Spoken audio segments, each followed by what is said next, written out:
अध्यक्ष Om Prakash Rajbhar phone line पर मेरे साथ जुड़ गए हैं, दूर दराज के इलाकों में फंसे हुए थे। ओम प्रकाश राजभर, ये आरक्षण रद्द कर देना, अब अपील किया जाना, अब कहा जाना पिछड़ा आयोग बनाया जाएगा तभी चुनाव होंगे, पिछड़ों का असल हितैषी कौन दिखाई दे रहा है इस खेल में? देखिए, जहाँ तक हाई कोर्ट के आदेश की बात आपने किया, बहुत अच्छी बात याद दिलाई। 4 सितंबर 2013 का हम आपको याद दिलाते हैं कि 27% पिछड़ों के आरक्षण का लाभ कुछ जातियां ले रही थी। हाई कोर्ट ने आदेश दिया कि इसको बांट करके सभी जातियों को 27% रिजर्वेशन जो पिछड़ों को मिलता है सबको दिया जाए। आज तक उसका पालन नहीं हुआ। जब ये आदेश हुआ था उस समय समाजवादी पार्टी की सरकार थी। अभी 11 मार्च 2022 को एक आदेश हुआ, हाई कोर्ट ने आदेश किया है कि भर राज्यभर जाति को अनुसूचित जनजाति में 2 महीने के अंदर प्रदेश और देश की सरकार शामिल करे। अभी मार्च बीत गया, आज दिसंबर आ गया, लेकिन उसका आदेश का भी पालन नहीं हुआ। अभी एक नया आदेश आ गया कि निकाय चुनाव में आरक्षण नहीं होगा, आयोग का गठन हो। तो आयोग तो एक राजनाथ सिंह ने भी पिछड़ों को आरक्षण देने के लिए, इनके विभाजन के लिए गठित किया था। बिल्कुल। फिर मैं जब मिनिस्टर था तब भी सामाजिक न्याय समिति की रिपोर्ट पूर्व रिटायर्ड जज राघवेंद्र सिंह के नेतृत्व में गठित कराई थी माननीय योगी आदित्यनाथ जी की सरकार में। उसकी भी रिपोर्ट आ गई पिछड़ों के हिस्सा देने के लिए, वो भी नहीं लागू हुआ। आज तक वो भी रद्दी की टोकरी में है। रोहिणी आयोग भी आप उठा करके देखेंगे तो वो भी आज तक वो भी कोई रिपोर्ट उसकी नहीं आ पाई। नहीं आई ये है। पिछड़े हेल के मारे बेल हुए हैं। ये कभी इधर कभी उधर, कोई खाली इनका वोट के समय उपयोग होता है। इनकी पूछ तब होती है जब चुनाव का बिगुल बजता है, तब इनकी चर्चा होती है, इनके विषय में सोचा जाता है।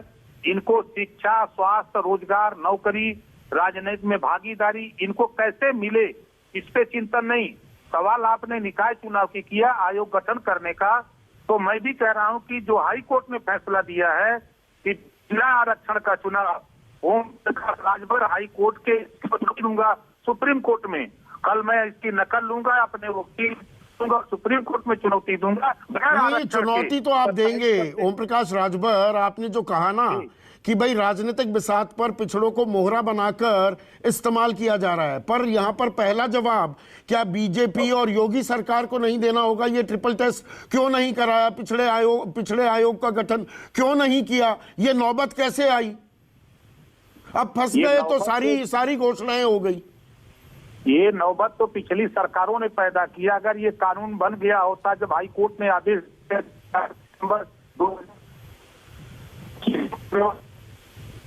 नहीं आती, अब 6 साल तैयार हो गई होती तो आज रिपोर्ट नहीं पौने 6 साल हो गए योगी सरकार को। अब आप विपक्ष के खेमे से निकल गए तो आप थोड़े मुलायम दिख रहे हैं योगी आदित्यनाथ को लेकर। नहीं, हम विपक्ष के खेमे से कहाँ निकल गए हैं? निकल ही गए। अब कहाँ अभी हैं आप समाजवादी पार्टी के साथ? हम तो विपक्ष वाली गोद में बैठते हैं ना। आपके तो पोस्टर लग गए ओम प्रकाश राजभर। समाजवादी पार्टी के दफ्तर में आपकी एंट्री, आपका प्रवेश प्रतिबंधित कर दिया।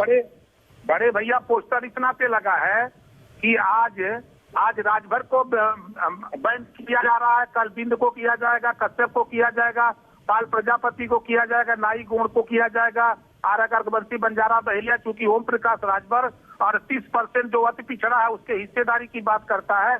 ये बात समाजवादी पार्टी को अच्छी नहीं लगती। समाजवादी को अच्छी नहीं लग रही, बीजेपी को अच्छी लग रही है। वो आयोग नहीं बनाते, नौबत ये आ जाती है कि आरक्षण रद्द करने का फैसला सुना देता है इलाहाबाद हाई कोर्ट। रद्द करने का फैसला तो जब पावर था, समाजवादी पार्टी सरकार में थी, तो जो दुनिया सारी सैयद पठान, इसको कितना सिपाही बनाया, कितना 2017 से किसकी सरकार है ओम प्रकाश राजभर? कितना दिया? 2017 से किसकी सरकार है? पिछड़े आयोग का गठन क्यों नहीं हुआ? यही बातें तो आप कहते सुनाई देते थे इसी साल के शुरुआत में। इन्हीं बातों पर घेरते थे योगी आदित्यनाथ को। ये भी तो राजनीति है ना कि आप बिल्कुल लड़ाई इसी बात को तो मंत्री पद छोड़ा था। हाँ, इसी सामाजिक न्याय समिति की रिपोर्ट लागू करने के सवाल पे ही तो मैं आपकी पुरानी बातें ही तो आपको याद दिला रहा हूं। वही बात तो मैं कह रहा हूं जो आप कह रहे हैं। हाँ, तो क्या पिछड़ों को उनका हक मिलेगा या वही मोहरे बने रह जाएंगे? ओम प्रकाश नहीं राजभर? मिलेगा, 100% गारंटी के साथ कह रहा हूँ कि बहुत से फैसले हाई कोर्ट के सुप्रीम कोर्ट ने बदल दिया है और ये फैसला बदलेगा। संविधान है, संविधान से देश चल रहा है। बगैर पिछड़ों को आरक्षण दिए निकाय चुनाव नहीं होगा, ये राजभर का पर ये कहना होने है। जा रहा था ना।